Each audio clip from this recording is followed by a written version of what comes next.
औज़ बिल्लाहि मिनश शैतानिर बिस्मिल्लाहिर्रहमानिर्रहीम। हकीम गुलाम मसूद साबरी, अल मखदूम दवाखाना, फ़ोन नंबर 0309655265। आज हम जो आपको फार्मूले बताने जा रहे हैं, ये देखने में तो आपको मौसम के हिसाब से गजरेला लग रहा होगा, मगर ये जो फार्मूला है ये इसके लिए अमराज़ ख़बीसा और कैंसर के लिए हैं। और बताऊंगा मैं उस वक्त शुरू करूंगा वीडियो जब आप मेरा ये चैनल सब्सक्राइब कर देंगे। शफ़ाल मखदूम मेरा चैनल है और ये जो रेड बटन है इसको दबाएं, इसको सब्सक्राइब करें, फिर हम आगे वीडियो शुरू करेंगे। दबा दें, कोई टेंशन नहीं, दबा दें। शुक्रिया। अच्छा, ये चीज़ क्या है? ये है कच्ची हल्दी। कच्ची हल्दी को हमने कद्दूकश किया है। हल्दी के फ़ायदे के बारे में बताने की ज़रूरत नहीं है, क्योंकि तमाम हुक्मा हज़रात को, तमाम आम बंदों को भी हल्दी के तमाम फ़ायदे के बारे में पता है कि एंटीबायोटिक है, अंदर के ज़ख्मों को ठीक करती है और ये के पस को कवर करती है। अमराज़ ख़बीसा के लिए इससे बढ़ के चीज़ ही कोई नहीं है। मगर ये है कि हमने क्या करना है, किस लिए इस्तेमाल करनी है। हमने इसको चलाना है सुजाक पे, बगंदर पे, बवासीर पे और कैंसर पे। कैसे चलाना है उसके लिए मैं आपको बताने जा रहा हूँ। ये हमारे पास ये हमने ली है आधा किलो हल्दी ली है। आप पानी निकालते हैं, ठीक है, वो भी ठीक है, मगर ऐसे कद्दूकश करेंगे तो इसके सारे असरात बीच में आएंगे। इसमें ये हमने तेल डालना है जैतून का, जो हमने खुद निकवाला हुआ तेल, जो एक्स्ट्रा वर्जिन है, ठीक है, ये जैतून का तेल, ठीक है, ये हमने डालना है इसमें आधा किलो। ये अगर ये है तो 1 पाव हम जैतून का तेल डालेंगे। और जो जब तैयार हो जाएगी इसके बाद में हम दमाई का जो नमक बनाते हैं वो, और रीठे का जो जौहर होता है वो, हम उसमें 50-50 ग्राम शामिल करके इसका महलूल सा बन जाएगा, आयल बनेगा, जो कि कतरे पीने से ये कि कैंसर की खुदा न खासा जो गिल्टियाँ होती हैं, पहली स्टेज का, दूसरे स्टेज का, तीसरी चौथी स्टेज तक ये काम करता है। और इसमें कैंसर की वजह से जिस्म दर्द हो रहा होता है, टूट फूट हो रही होती है, उसको कवर करता है। आस्ता आस्ता जो लोग कीमो लगाते हैं उनको इंशाल्लाह उसकी ज़रूरत भी नहीं पड़ती। और ये है कि ये अगर रूटीन से आप उस मरीज़ को देते रहेंगे कतरे सुबह शाम, तो इंशाल्लाह कीमो लगाने की भी ज़रूरत नहीं पड़ती और रिपोर्टें भी माशाल्लाह क्लियर हो जाती हैं। ये 12 का मजरब है हमारा, इसलिए मैं आपको बता रहा हूँ। और बाकी चीज़ें कैसे शामिल करनी है, उस इसके साथ रस कपूर बनाते हैं, वो कैसे शामिल करना है, वो सारी चीज़ें इंशाल्लाह तरतीब व तरतीब आपको बताते जाएंगे। एक ये फार्मूला मैं आपको बताया है वो इसलिए क्योंकि आज मैंने तैयार किया था। ये है कि मैं हमेशा पहले भी तैयार करता हूँ, मगर ये है कि आपको पता है ये इसकी मांग ज़्यादा होती है तो ये ख़त्म हो मगर बनता है उसी मौसम में जब ये हमारे पास कच्ची हल्दी अवेलेबल होती है। इसलिए हम बार बार बना के रख लेते हैं, ताकि फिर जब मौसम में जब कच्ची हल्दी अवेलेबल ना हो तो फिर ये है कि हमारे पास इसकी कमी ना हो।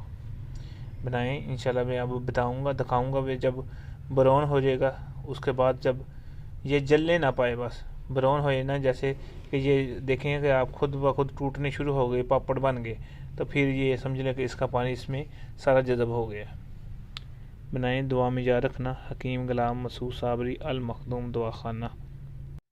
जी ये देखें इस तरह का ब्राउन होगा, ठीक है, जलने ना पाए। ये देखें नीचे से जला, कहीं से नहीं जला, जलने ना पाए, इस तरह का ब्राउन हो तो आपने उतार देना। इसकी खुशबू आनी शुरू हो जाएगी।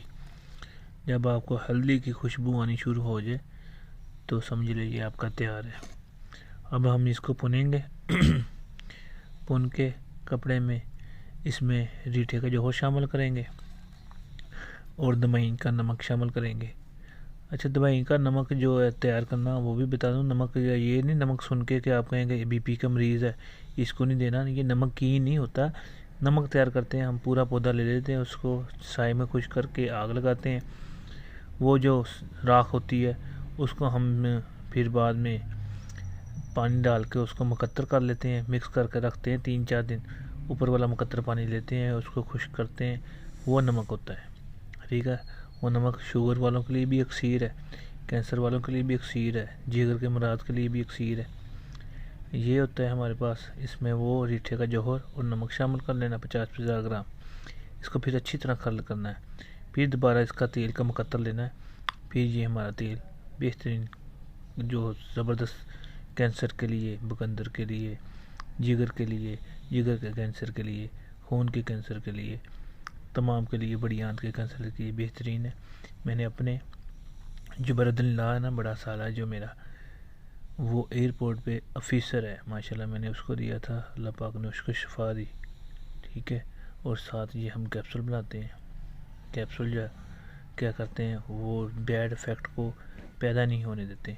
अच्छा, ये तेल जो लाजमी नहीं, खुदा ना खास्ता किसी को कैंसर है, किसी को बकंदर है, या किसी को जल्दी अमराज हैं, उसी ने इस्तेमाल करना है। आप हकीम हज़रात भी इसको हफ्ते में 1 या 2 बार लाजमी लिया करें, ताकि अंदर जिस्म में कोई बैड इफ़ेक्ट पैदा हो रही है, पस पैदा हो रही है, टिश्यू टूट रहे हैं, उनके लिए ये मुजरब है। ये कौन सा इसने कहना कि नहीं मैंने कैंसर वालों को, कैंसर के लिए मुजरब हो, ये सारे इस्तेमाल कर सकते हैं। ये नहीं कि हमने मर्ज़ हमें हो गई फिर हमने जाके हॉस्पिटलों के डॉक्टरों के जो मन्नत हो जाना है कि वो जो हमारे लिए करेंगे, बेहतर करेंगे, वो तो करेंगे, मगर हमने भी अपना सोचना है कि हमने मर्ज़ों से अपने आप को कैसे बचाना है। मेरी बातें कईयों बंदों को अजीब सी तो लग रही होती हैं, मगर ये देखें ना, ये तो आपके सामने एक अच्छा एंटीबायोटिक बन गया ना, आप इसको क्यों नहीं यूज़ करते हैं। मैं अभी आपको यह दूध में डाल के इंशाल्लाह मैं खुद पीता हूँ, मैं आपके सामने पी के दिखाता हूँ। ये आपने, अल्लाह पाक ने सेहत दी है, इसकी हिफाजत भी आपने करनी है। आपसे पूछा जाएगा कि आपको मैंने सेहत दी थी, आपने क्यों नहीं हिफाजत की। तो ये इंशाल्लाह आयल बनाएंगे, और साथ जो हम रस कपूर का बनाते हैं, साथ हम शरबत बनाते हैं इसी का, दमाई के जोहर का, जो कि कैंसर वाले मरीज़ को माशाल्लाह 30 दिन में इंशाल्लाह काफ़ी बेहतर रिपोर्टें आती हैं। तो अगर को पूरा किसी को सेट चाहिए होगा, उनकी इलामात के मुताबिक होगा। ये नहीं कि हर एक को हम रस कपूर देते हैं, हर एक ये आयल हर एक को दिया जा सकता है, हर एक को तंदुरुस्त इस्तेमाल भी कर सकता है, मगर कैंसर की नीयत होती है, उसकी रिपोर्ट्स के मुताबिक, टिश्यू के मुताबिक, किस किस आर्गन को उसने मुतासर किया, उसके मुताबिक ये फार्मूले बनते हैं। और आम बंदा तो इसमें सोच भी नहीं सकता कि किसी को बना कर दे सके। ये जो तबीब है, माहर तबीब है, जिसको फिजियोलॉजी का पता है, जिसका तमाम आर्गन का पता है, जिसको उनकी कमी बेशी का पता है, कौन सी जो फजलात जिसमें ज़्यादती होती है, कौन सी फजलात की वजह से ये मामला होता है, वही ये ट्रीटमेंट कर सकता है। अल्लाह खैर करे, अल्लाह पाक आप सबको शफा दे, आमीन। औज़ु बिल्लाहि मिनश्शैतानिर्रजीम, बिस्मिल्लाहिर्रहमानिर्रहीम। हकीम गुलाम मसूद साबरी अल मखदूम दवाखाना, फ़ोन नंबर 0300 965 5265। जी ये आए थे, इनको मैदे के नीचे रसोलियाँ थी जो न खुदा ना खासा कैंसर की तरफ जा रही थी। रिपोर्टें सारी लेके आए थे, और इनको 1 साल हो गए थे लीवर सेंटर में भी मैदे के मामलात में, अलाइड हॉस्पिटल, बहुत सारे डॉक्टरों से दवाइयाँ खाते। ये कि इनके बुरकी अंदर नहीं जाती थी, उल्टी आके वो बाहर निकल जाती थी। और जब आए थे, इनके मियाँ गाड़ी में लेके आए थे, मसलन ये नब्ज़ भी मैंने अपने मतलब से उठ के जाके गाड़ी में चेक की, और बस ये समझ लें कि आखिरी मकाम था इनका।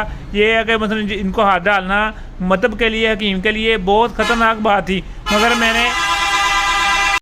मगर मैंने शुक्र अल्लाह का ये केस क्लियर किए हुए थे, इसलिए मैंने कहा कोई टेंशन नहीं, आपका मरीज़ ठीक हो जाएगा। रिपोर्टें देखी थी हर हिसाब से, और माशाल्लाह अभी 15 दिन की दवाई इन्होंने खाई है, सिर्फ 15 दिन की। और ये अब खुद गाड़ी से उतर के चल के आए हैं, और भूख भी लगती है, 3 टाइम भूख लगती है, बल्कि ज़्यादा भूख लगती है, और हज़म भी होती है, सेहतमंद भी है, खून भी पैदा हो रहा है। ये देखें नाखून पे भी इनकी रेडनेस आई हुई है, और ये खुद बताएंगे माशाल्लाह ठीक है कि नहीं ठीक है। ज़रा ऊँची आवाज़ में बताना। हाँ जी, मैं बहुत ठीक है, बहुत अच्छी हाँ। मेरे को तो तुरया नहीं जाता, ना भूख लगती, ना कोई शै खाते ही उल्टी आ जाती सी।